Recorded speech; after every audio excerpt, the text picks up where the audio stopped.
Capítulo número 4, sección número 2. Subtema: el genio de tus genes.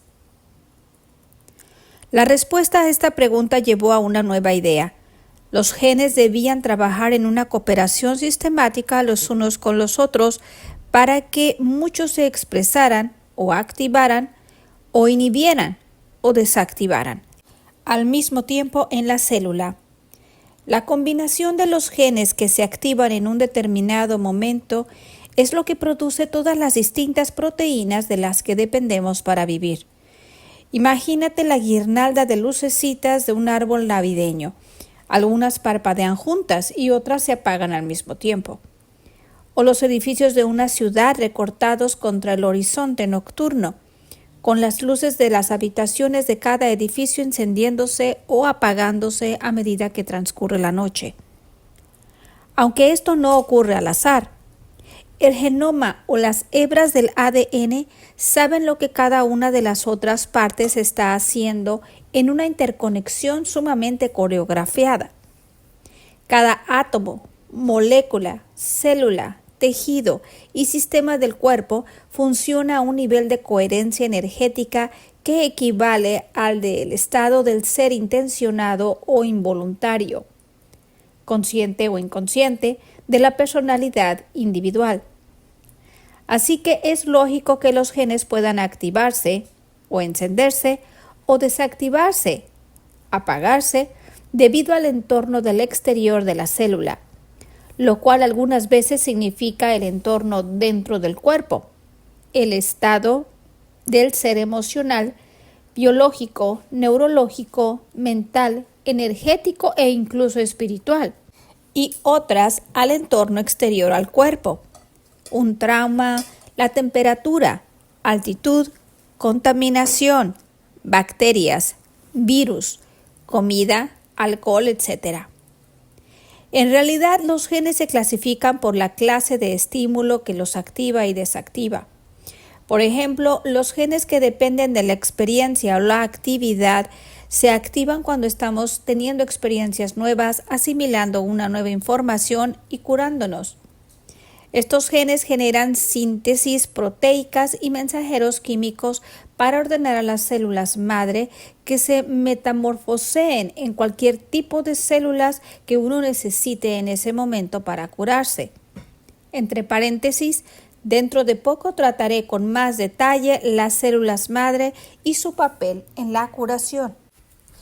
Los genes que dependen del estado conductual se activan durante periodos de un intenso estado emocional, de estrés o de diferentes niveles de conciencia, como en el sueño. Tienden un puente entre nuestros pensamientos y el cuerpo, es decir, son la conexión mente-cuerpo. Estos genes nos ayudan a entender cómo podemos influir en nuestra salud a través de estados mentales y corporales que fomentan el bienestar, la resistencia física y la curación. Los científicos ahora creen que es incluso posible que nuestra expresión genética fluctúe a cada momento. Las investigaciones están revelando que nuestros pensamientos y sentimientos y también nuestras actividades, es decir, nuestras decisiones, conductas y experiencias, producen unos profundos efectos curativos y regenerativos en nuestro cuerpo, como descubrieron los participantes del estudio del monasterio. Tus genes son, por tanto, influidos por tus interacciones con la familia, los amigos y los compañeros de trabajo, por tus prácticas espirituales y también por tus hábitos sexuales, la cantidad de ejercicio que haces y la clase de detergentes que usas. La última investigación realizada demuestra que cerca del 90% de genes participan en colaboración con las señales procedentes del ambiente. Y si nuestras experiencias son las que activan una buena cantidad de genes, en este caso un ambiente propicio influye en nuestra naturaleza. ¿Por qué no utilizar entonces el poder de esas ideas para hacer todo lo posible para maximizar nuestra salud y minimizar nuestra dependencia al recetario? Como Ernest Rossi escribe en la Psicobiología de la expresión genética, nuestros estados mentales objetivos, nuestro comportamiento, motivado conscientemente, y nuestra percepción de libre albedrío pueden modular la expresión genética para optimizar la salud. Las personas pueden alterar sus genes en su propia generación, según las últimas ideas científicas. Si bien el proceso de la evolución genética lleva miles de años, al cambiar de conducta o vivir una experiencia novedosa, puedes alterar la expresión de un gen en cuestión de minutos y transmitirla a la siguiente generación. En lugar de ver los genes como tablillas de piedra en las que se ha desculpido nuestro destino, es mejor considerarlos como depósitos que contienen una cantidad inmensa de información codificada, o incluso como bibliotecas enormes llenas de posibilidades para la expresión de proteínas. Pero no podemos recuperar la información almacenada para usarla como lo haría una compañía que pidiera un artículo de su almacén. Más bien es como si no supiéramos qué hay en el almacén o cómo acceder a él. Por eso usamos una parte muy pequeña de lo que disponemos. De hecho, solo expresamos un 1.5% de nuestro ADN. El 98.5% restante permanece latente en el cuerpo. Entre paréntesis, los científicos lo llaman ADN basura, pero en realidad no es basura. Lo que pasa es que aún desconocen cómo se utiliza todo este material. Al menos saben que una parte de él es el que se ocupa de crear las proteínas reguladoras. En realidad, los genes contribuyen a dar forma a nuestras características, pero no las determinan. Escribe Dawson Church en su libro El genio en sus genes. Las herramientas de nuestra conciencia, nuestras creencias, oraciones, pensamientos, intenciones y la fe suelen tener una correlación más potente con nuestra salud, longevidad y felicidad que los genes. Al igual que nuestro cuerpo no es solo un saco de carne y huesos, nuestros genes tampoco son simplemente información almacenada. Subtema: la biología de la expresión genética. Vamos a analizar ahora con más detenimiento cómo se activan los genes. Distintos factores intervienen en ello, pero para ceñirnos al tema de la conexión mente-cuerpo, lo explicaré de forma simplificada.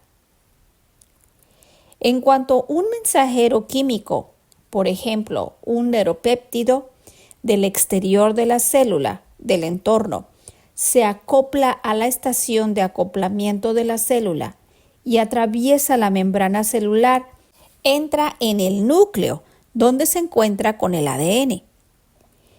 El mensajero químico modifica o crea entonces una nueva proteína, y la señal que acarreaba se traduce en información una vez dentro de la célula. Luego entra en el núcleo de la célula por una ventanita y, dependiendo del contenido del mensaje de la proteína, busca en el interior del núcleo una cromosoma en concreto, una sola pieza del ADN enrollado que contiene muchos genes, como lo harías tú si buscas un determinado libro en los estantes de una biblioteca. Cada una de estas hebras está protegida por una cubierta proteica que actúa como un filtro entre la información contenida en la hebra del ADN y el resto del entorno intracelular del núcleo. Para poder seleccionar el código del ADN, esa cubierta ha de ser eliminada o desenvuelta para que el ADN quede expuesto, al igual que tienes que abrir el libro elegido de la biblioteca antes de poderlo leer. El código genético del ADN contiene la información que está esperando ser leída y activada para crear una proteína en concreto. Hasta que esta información no se exponga en el gen al desenvolver la cubierta proteica, el ADN seguirá latente.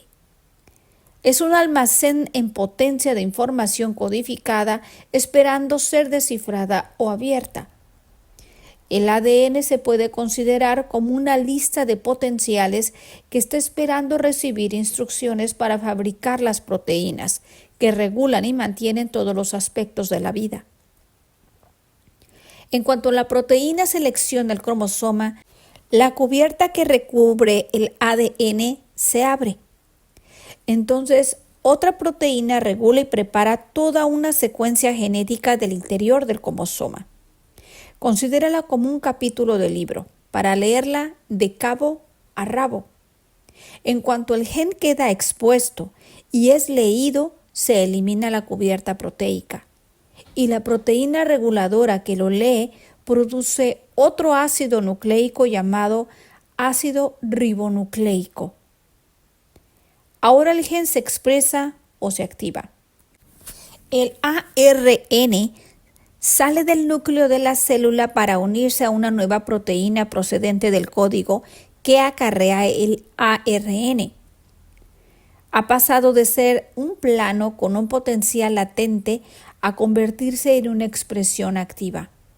La proteína creada por el gen puede ahora construir, unir, interactuar, establecer, mantener e influir sobre muchos distintos aspectos de la vida, tanto dentro de la célula como fuera de ella.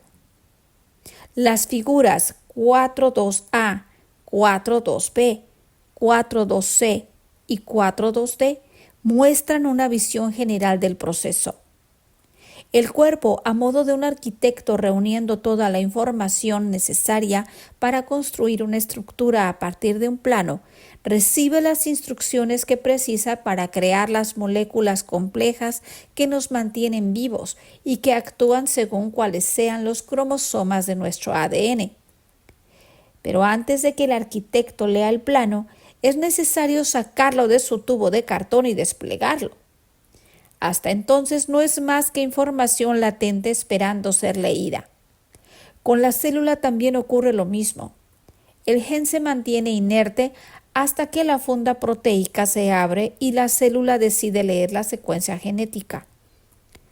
Los científicos creían que todo cuanto el cuerpo necesitaba era la información en sí, el plano, para empezar a construir. Por eso fue en lo que más se centraron. Apenas se fijaron en el hecho de que se desencadena toda una cascada de acontecimientos al darse la señal fuera de la célula, que en realidad determina cuáles son los genes de su biblioteca que la célula decide leer. La señal, como sabemos, puede provenir de pensamientos, decisiones, conductas, experiencias y sentimientos. Así que es lógico que si logras cambiar estos elementos, puedas influir también en tu expresión genética. Fin de la sección número 2 del capítulo 4.